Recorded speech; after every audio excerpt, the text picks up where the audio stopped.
अगला जो टॉपिक है हमारा, जिला शिक्षा और प्रशिक्षण संस्थान, जिसे हम डाइट के रूप में जानते हैं, DIET, डाइट के रूप में जानते हैं। तो जिला शिक्षा और प्रशिक्षण संस्थान को इंग्लिश में क्या कहते हैं, तो यहाँ पर DITED, डाइट दिया, district institute of education and training के रूप में। तो बेसिकली इसका जो कार्य है, शिक्षकों को प्रशिक्षण प्रदान करना, ये इसका मुख्य कार्य है। अब देखिए, इसमें एक नोडल एजेंसी के रूप में ये क्या करती हैं, कार्य करती है। कौन? ये डाइट क्या होती है, एक नोडल एजेंसी के तौर पर क्या करती है, जिले पर कार्य करती है, जो प्राथमिक शिक्षा के सार्वभौमिकरण और राष्ट्रीय साक्षरता मिशन के विशेष संदर्भ में प्राथमिक और वयस्क शिक्षा के क्षेत्रों में किए गए रणनीतियों के कार्यक्रमों में सफलता के लिए जमीनी स्तर पर अकादमी और जो संस्थान समर्थन प्रदान करती हैं। और जो डाइट प्राथमिक शिक्षा में सुधार के विशेष उद्देश्यों के साथ स्थापित किया गया एक विशेष संस्थान है। अब बेसिकली अगर आप देखोगे, जो डाइट का बेसिकली कॉन्सेप्ट रहा है, वो जो प्राथमिक स्तर की जो शिक्षा है, उसको सार्वभौमिक मतलब सभी तक उसको पहुंचाने का जो कार्य जो करती है, वो डाइट संस्थान के अंतर्गत किया जाता है। सार्वभौमिक सभी तक पहुंच की बात कर रहा हूँ। और यहाँ पर राष्ट्रीय जो साक्षरता मिशन था ना, उसके संदर्भ में यहाँ पर क्या किया है कि जो राष्ट्रीय साक्षरता मिशन था कि सभी को शिक्षित करने का यहाँ पर क्या था, लक्ष्य था। कोई भी ऐसा बच्चा, कोई भी ऐसा वयस्क जो शिक्षा से वंचित ना रह पाए, तो राष्ट्रीय साक्षरता मिशन को लाया गया था। इसके संदर्भ में अगर हम देखें, तो प्राथमिक और वयस्क शिक्षा के क्षेत्रों में किए गए जितने भी कार्य हैं, जितने भी रणनीतियां बनाएगी, जितने भी नीतियां बनाएगी या कार्यक्रमों की सफलता के लिए जमीनी स्तर पर जो एक संस्थान या कहें एक नोडल एजेंसी के रूप में जो अकादमी और साथ ही जो संस्थान के रूप में जो समर्थन जो प्रदान करता है, वो आपकी क्या है, डाइट वो माध्यम है। डाइट डाइट की अगर बात करें, तो प्राथमिक शिक्षा में सुधार के विशेष उद्देश्य के साथ इसको स्थापित किया। देखिए, प्राथमिक स्तर पर जितने भी जो शिक्षा के अंतर्गत जितने भी दोष हैं या जो समस्याएं आ रही थी, जो चैलेंज हमारे सामने आ रहे थे, उन तमाम समस्याओं का निराकरण करने का एक जो जरिया था, वो डाइट वो चीज को क्या करता था, निराकरण ये करता है। तो याद रखिएगा, इसका मेन उद्देश्य ये था कि प्राथमिक जो विद्यालय हैं, विद्यालयों में सुधार के लिए विशेष रूप से इसको स्थापित किया। आज की तिथि में अगर देखें, तो प्राथमिक हो गया, माध्यमिक हो गया, उच्च माध्यमिक से है, हायर सेकेंडरी जो विद्यालय है, उन सभी शिक्षकों को भी क्या करती हैं, ये कहीं ना कहीं प्रशिक्षण प्रदान करता है। याद रखिएगा, उनमें भी क्या करता है, ये सुधार लाने की कोशिश करते हैं। अब यहाँ पर आप देख पा रहे हो कि ये देख पा रहे हो कि राष्ट्र की आवश्यकता अनुसार योग्य नागरिकों के निर्माण में शिक्षा क्या करता है, महत्वपूर्ण भूमिका निभाता है। अब क्यों हमें प्राथमिक स्तर पे बल दिया गया है, तो बल इसलिए दिया गया है कि प्राथमिक स्तर पे ये विशेष रूप से ध्यान दें, क्योंकि किसी भी पौधे को अगर लगाना है, अगर अंकुरित बीज करना है, तो उसकी जड़ मजबूत होनी चाहिए। और चीजें बात की बात है, किस ये है कि राष्ट्र की आवश्यकता अनुसार क्या होता है, योग्य शिक्षा क्या करता है, बच्चों को क्या करता है, उसका निर्माण करता है। वो कौन करता है, एक योग्य शिक्षक ही उन चीजों को कर पाता है। एक उत्तम शिक्षक का आधार प्रशिक्षण है, कि उसको किस प्रकार से प्रशिक्षण दिया जाए, क्योंकि प्रशिक्षण शिक्षा को क्या करता है, प्रभावी बनाता है। जितना आप प्रशिक्षण लोगे, जितना आप अपने आप को क्या करोगे, किताबों के बीच या प्रयोग के माध्यम से किसी चीज को सीखोगे, तो वो आपको क्या करता है, सफल बनाता है और प्रभावशाली वो आपको बनाता है। शिक्षा को प्रभावी बनाने और उसे राष्ट्र के अनुरूप बनाने के लिए उत्तरोत्तर विकास के लिए क्या होता है, विभिन्न प्रकार के हमारे शिक्षा संस्थानों में कहें, शिक्षा निर्देशालयों में या कहें NCERT या SCERT के माध्यम से बहुत से ढेर सारे ऐसे क्या है, कार्यक्रमों का किया गया है, क्रियान्वयन किया गया है। और समय समय पर कुछ आयोगों का गठन किया जाता है, और गठित आयोगों ने क्या करा, हमेशा शिक्षा व्यवस्था को सुधारने की ये बात करिए, उनके गुण हो गया, उनके दोष हो गए, उन दोषों को दूर करने के लिए बेसिकली जो सबसे महत्वपूर्ण घटक हमने यहाँ पर कहा कि आपने देखा होगा, आवश्यकता योग्य नागरिकों के निर्माण में शिक्षक एक महत्वपूर्ण भूमिका या कहें एक स्तंभ के रूप में होता है, जो जो छात्र को अंधकार से प्रकाश की ओर लाने का क्या करता है, भरसक जो प्रयत्न करता है, वो शिक्षक करता है। जो खुद एक दिए की भांति जलता है और बच्चे को प्रकाश प्रदान करता है, वो खुद जलता है और साथ ही बच्चे को प्रकाशवान करता है। तो ये जो कॉन्सेप्ट है, तो बेसिकली इसका जो मेन उद्देश्य है कि राष्ट्र नीति जो थी आपकी 1986 में क्या है, प्राथमिक शिक्षा में नवीनता लाने के लिए क्या होता है, शिक्षकों का प्रशिक्षण होना बहुत ही अधिक विशेष रूप से उसमें बल दिया गया। अब बल क्यों दिया गया है कि जब शिक्षक प्रशिक्षु होगा, शिक्षक को बेहतर ट्रेनिंग दी गई होगी, शिक्षक के जो कॉन्सेप्ट हैं वो सारे कॉन्सेप्ट अगर क्लियर हैं, उसको पढ़ाने के तरीके अच्छे तरीके से आते हैं, तो प्राथमिक स्तर पर वो बच्चों का सर्वांगीण विकास कर सकता है। तो कहीं ना कहीं जब छात्र नीचे से मजबूत होगा तो आने वाली जो परीक्षाएं हैं, तो उन परीक्षाओं में अपना क्या कर सकता है, शानदार प्रदर्शन कर सकता है।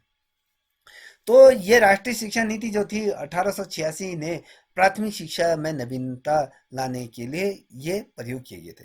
अब यहाँ पर देख पा रहे होगे कि यहाँ पर पॉइंट 1 है, 14 वर्ष तक के बालक बालिकाओं का सार्वजनिक नामांकन और तथा सार्वजनिक ठहराव पर बल दिया गया है कि 14 वर्ष तक के जितने भी बच्चे हैं, या बालक हो या बालिका हैं, उनको सार्वजनिक रूप में, सारथी रूप में पंजीकृत करना है, उनको विद्यालय में उनका नाम लिखना है, उनको पंजीकृत करना है, और उनका सार्वजनिक ठहराव पर, उनको एक ही विद्यालय में ठहराव पर क्या करना है, बल पर विशेष रूप से ध्यान देना है। तो यह देखिएगा।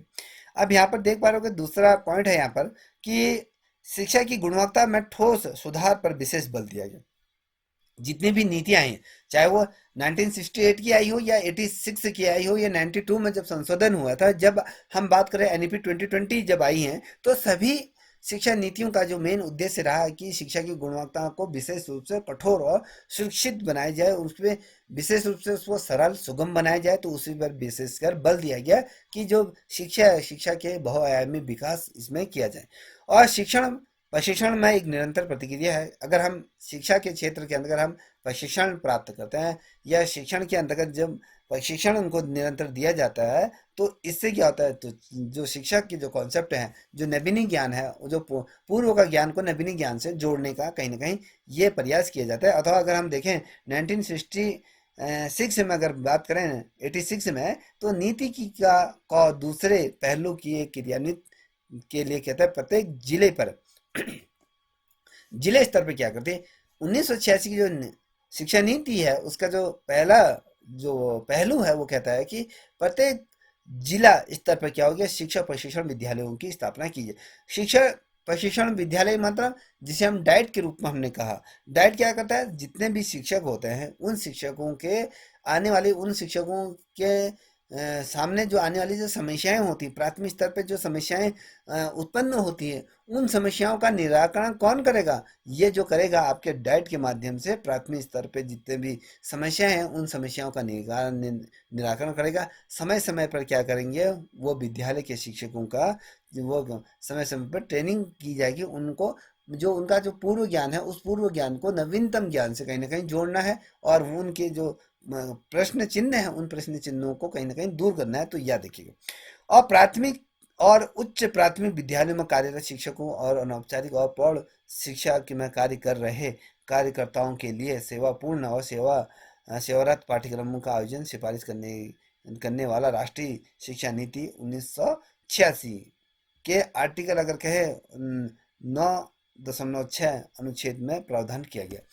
आर्टिकल 9A 6 में एक प्रावधान किया गया है कि इसमें जो किया गया था, जो प्राथमिक स्तर पे ही हमने अभी तक जो पढ़ा था, प्राथमिक स्तर पे ही हमने सारथी रूप में दिया। अब ये कह रहा है कि प्राथमिक में ही नहीं, और उच्च प्राथमिक विद्यालयों में जितने भी शिक्षक कार्यरत है, चाहे वो औपचारिक रूप में हो या चाहे अनौपचारिक रूप में रखे गए हों, तो प्रौढ़ शिक्षा में भी ऊपर की जो शिक्षा है, तो जैसे इंटर की शिक्षा, 11th की शिक्षा, प्रौढ़ शिक्षा में भी जो कार्य कर रहे हैं, जो कार्यरत जो शिक्षक हैं, जो अपनी सेवाएं दे रहे हैं, या फिर जो सेवा पूर्व या फिर सेवारत जो हैं, तो ऐसे शिक्षकों द्वारा किया गया पाठ्यक्रम के आयोजन की यहाँ पर सिफारिश की गई थी। और कहीं ना कहीं राष्ट्रीय शिक्षा नीति जो थी 1986 का जो आर्टिकल है, आर्टिकल 9.6 में एक अनुच्छेद प्रावधान किया गया था, उसमें एक चीज जोड़ी गई थी। ये क्या जोड़ी गई थी, यहाँ पर देख पा रहे हो, प्राथमिक विद्यालयों में शिक्षक तथा औपचारिक और अनौपचारिक केंद्रों में कार्यकर्ताओं के लिए जिला स्तरीय शिक्षा प्रशिक्षण संस्थानों की स्थापना की जाएगी।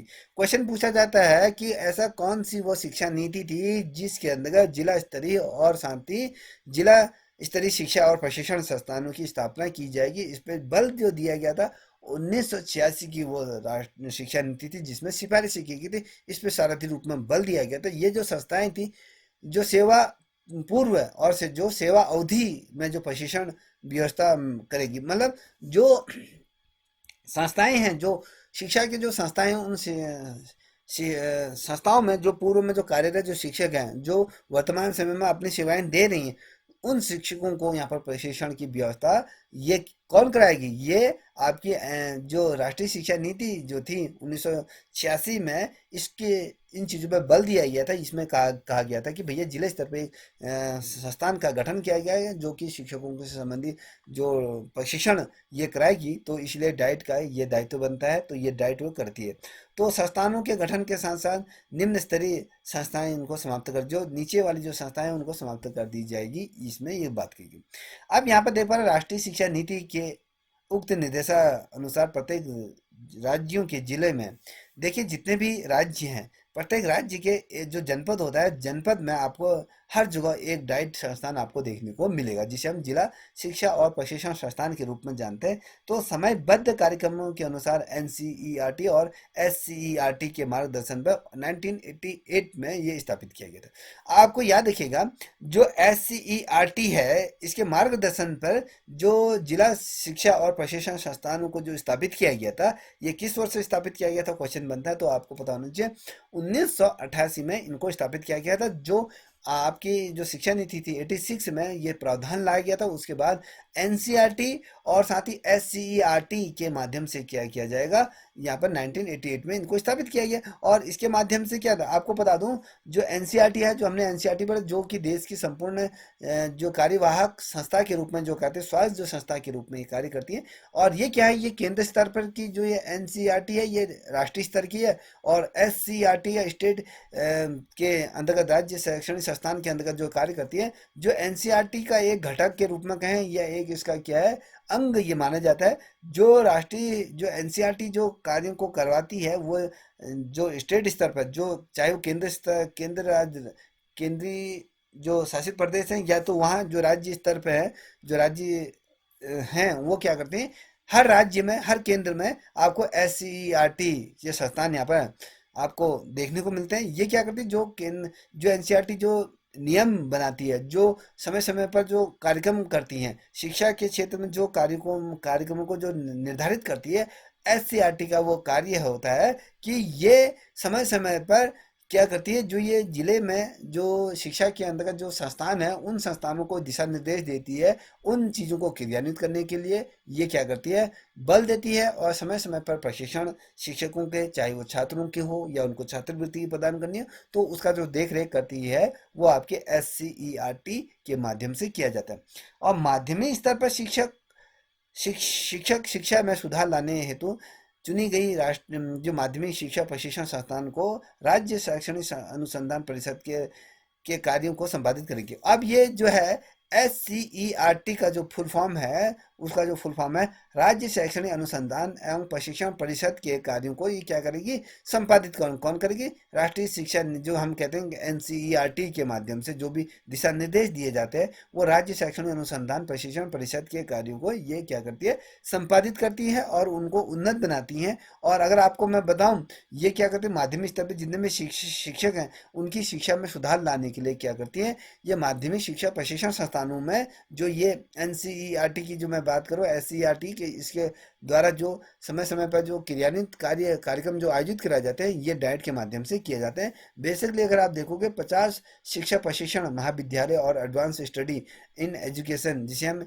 AISE के रूप में जानते हैं, तो ये यहाँ पर कार्य करते हैं। और 250 जो 250 शिक्षक प्रशिक्षण महाविद्यालय, जिसे CTE के रूप में हम क्या करते हैं, CTE के रूप में आप देखोगे, तो राज्य में CTT को विद्यालयों को भी यहाँ पर विस्तार किया गया है इनका। तो ये क्या करती है, कार्यक्रमों का निर्धारण करती है। और वर्तमान समय में बेसिकली अगर आप देखोगे, सभी जनपदों में, तो जितने भी राज्य हैं, राज्य के जितने भी जनपद हैं, उनमें डाइट सभी जिलों में कार्यरत है। और इनमें STC स्थलों का भी क्या मैं संचालन किया जाता है, इनको भी संचालन किया जाता है। तो याद रखें, डाइट क्या है, शिक्षा की गुणवत्ता बनाने के लिए जो प्राथमिक स्तर पर जो शिक्षक हैं, उनके शिक्षा के क्षेत्र में जो आने वाली जो कमियां हैं, जो दोष हैं, जो गुण हैं, उनको दूर करने में कहीं ना कहीं ये क्या करती है, अपना महत्वपूर्ण रोल निभाती हैं। और पाठ्यक्रमों का भी निर्धारण करने का भी ये कहीं ना कहीं कार्य करती है। अब डाइट संगठन की अगर बात करें, तो ये जिला स्तर और ये जिला शिक्षा और प्रशिक्षण संस्थान, जिसे हम डाइट के उप इकाइयों में इसको विभाजित किया गया। अब देखिए कैसे कैसे हमने इसको विभाजित किया गया, जो निम्न प्रकार से हैं। देखिए यहाँ पर डाइट के अंतर्गत जो चीजें विभाजित की गई, जो उसके उप निकाय हैं, यहाँ पर क्या है, सेवा पूर्व प्राथमिक शिक्षक, जो या तो शिक्षक इसमें प्रतिभाग करेंगे। सेवा में जो अभी वर्तमान समय में मान लीजिए जो कार्यरत शिक्षक है, प्राथमिक स्तर के जो शिक्षक हैं, उनका यहाँ पर क्या है, प्रशिक्षण उनको दिया जाएगा, उसमें प्रतिभाग करेंगे।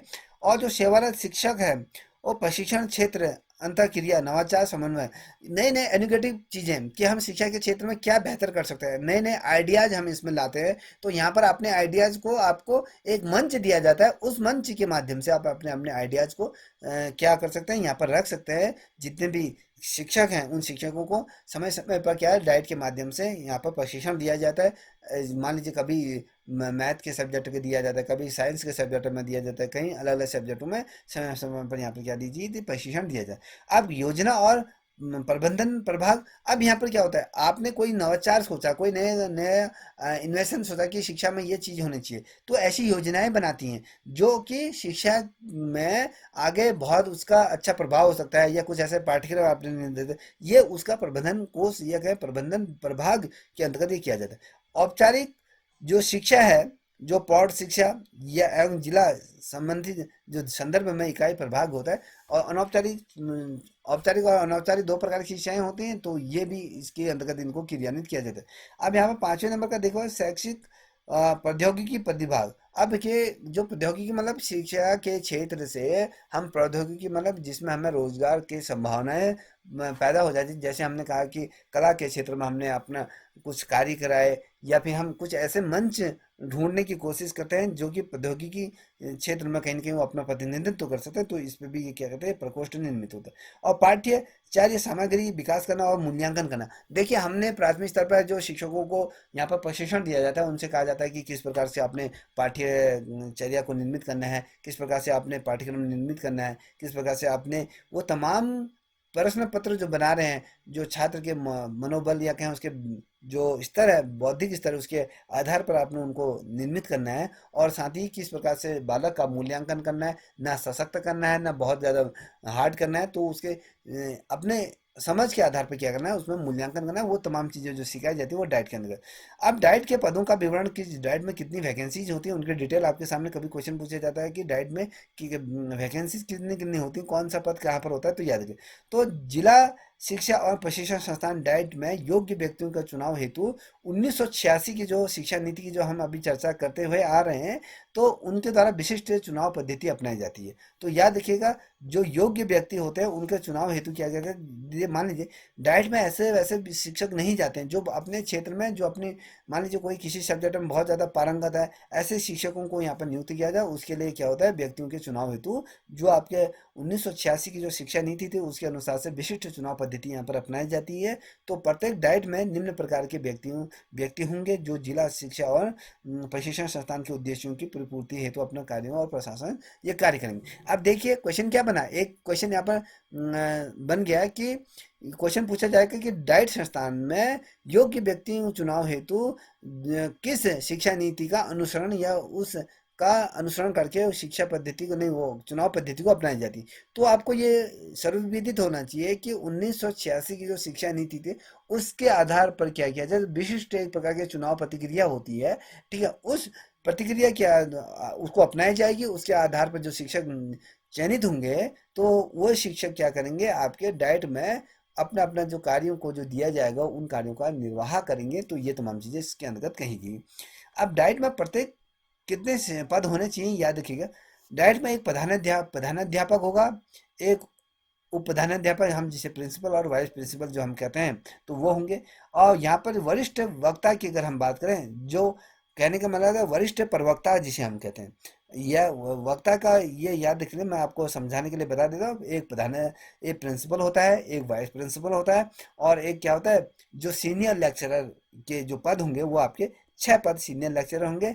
और साथ ही जो लेक्चरर होते हैं, बेसिकली अगर देखोगे जो सीनियर नहीं होते हैं, मान लीजिए अभी मैं किसी डाइट संस्थान में चले जाऊं, तो मैं वरिष्ठ वक्ता के रूप में नहीं जाऊंगा, मैं आपके वक्ता के रूप में जाऊंगा, जो होंगे 13 पद होंगे।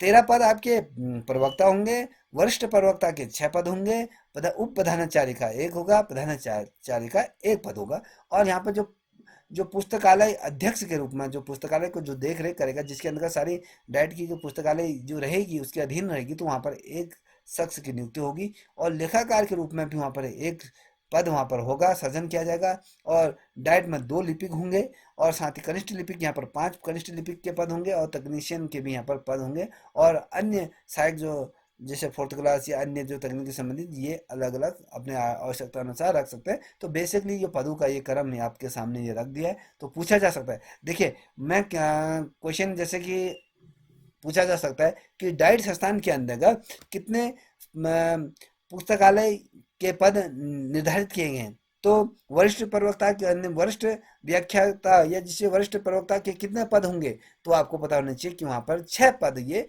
होंगे। तो ये बहुत ज़्यादा महत्वपूर्ण है, तो यहाँ पर से क्वेश्चन बन सकते हैं। अब यहाँ पर देखिए, जिला शिक्षा और प्रशिक्षण संस्थान के विभाग, यस, सिलेक्शन ऑफ, अगर मैं कहूँ सिलेक्शन, ये डाइट की अगर बात करूँ, तो ये जो संस्थान है बेसिकली अगर देखोगे, तो जिला शिक्षा और प्रशिक्षण संस्थान के निम्नलिखित भाग होते हैं। कौन कौन से भाग होते हैं? देखिए, उसमें एक प्रशासनिक शाखा का एक प्रभाग होता है, इसमें निम्नलिखित कार्य। अब प्रशासनिक भाग की अगर मैं बात करूँ, तो इसमें क्या होता है, इसमें इस संस्थान में समस्त क्रियाकलापों की क्रियान्वित हेतु पहल करना यहाँ पर होता है, और प्रशासन संबंधी गतिविधियों का संचालन करना होता है, और जो संस्थान से संबंधित अभिकरणों से सहयोग और मार्गदर्शन का आदान प्रदान करना क्या होता है, आपके ये प्रशासनिक शाखा का ये होता है।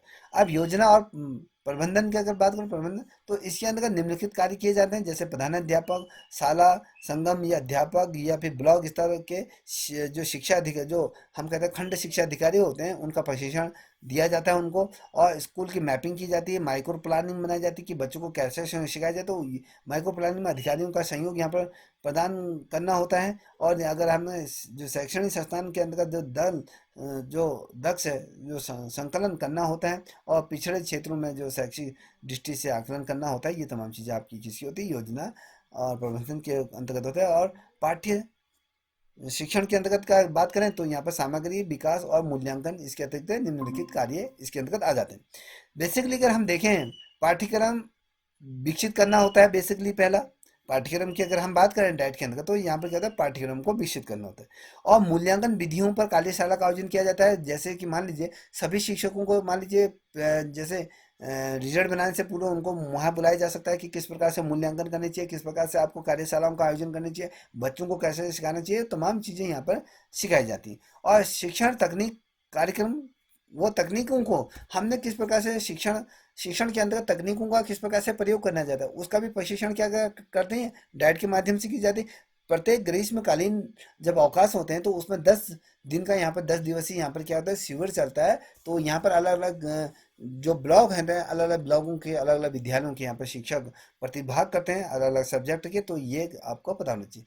चौथा जो है, जिला संदर्भ में इकाई प्रभाग के कार्यक्रमों में सहयोग प्रदान करना है। जो जिले स्तर पर जो भी इकाई हैं शिक्षा के क्षेत्र में, तो उन कार्यक्रमों में भी क्या है, बढ़ चढ़कर ये हिस्सा लेना। और सेवारत जो शिक्षक है, प्रशिक्षण क्षेत्र और अंतर्गत अंतःक्रिया या नवाचार समन्वय, इसके अंतर्गत कुछ महत्वपूर्ण चीज़ें हैं, उनको भी देख लीजिए। जो सेवारत शिक्षा है, उनको प्रशिक्षण या अभिवादन कार्यक्रम का आयोजन करना होता है। और जिला शिक्षा प्रशासन को जिला शैक्षिक योजना तैयार करनी होती है, और क्रिया अनुसंधान द्वारा के शैक्षणिक समस्याओं के समाधान को खोजना होता है।